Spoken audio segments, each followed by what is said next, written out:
pleine canicule, quels sont les signes d'une insolation et d'un coup de chaleur potentiellement mortel et comment réagir, on vous explique. Jusqu'à mercredi, la France va connaître une canicule d'une ampleur inédite avec une chaleur suffocante étendue à l'ensemble du territoire, excepté le littoral de la Manche selon Météo France. À l'ombre, les minimales attendues seront très élevées, comprises entre 20 et 24 degrés, et les maximales prévues devraient osciller entre 38 et 40 degrés. Et il faut savoir que lorsque le corps humain est exposé à la chaleur ou au soleil, l'organisme va activer des mécanismes dits de thermorégulation comme la transpiration pour compenser l'augmentation de la température. Et quand ces mécanismes ne suffisent plus, la température interne du corps peut augmenter considérablement et conduire à une insolation. Cette situation arrive souvent après une exposition directe au soleil, surtout au niveau de la tête et du cou. Si elle est détectée et prise en charge à temps, l'insolation est sans gravité dans la plupart des cas. Mais elle peut mener à un coup de chaleur si rien n'est fait, et ça, c'est un état d'urgence médicale beaucoup plus grave, voire mortel.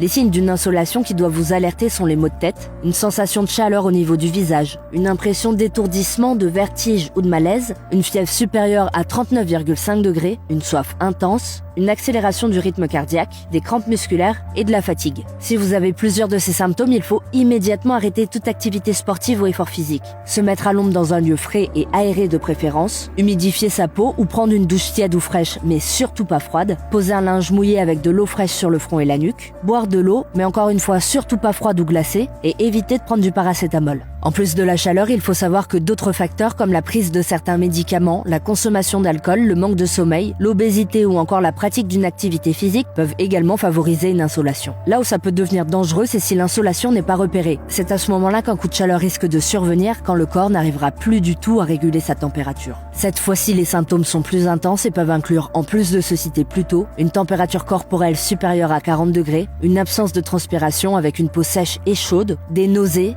des vomissements, des troubles de la respiration, une confusion mentale, voire une perte de connaissance. Le coup de chaleur peut entraîner des complications sérieuses avec un risque d'atteinte neurologique, cardiaque ou rénale, un coma, voire dans les cas les plus graves, le décès. En cas d'évanouissement ou de convulsion, il faut immédiatement appeler le 15. Et si vous avez un doute sur votre état ou celui d'un proche, il faut appeler les secours le plus rapidement possible pour une prise en charge aux urgences.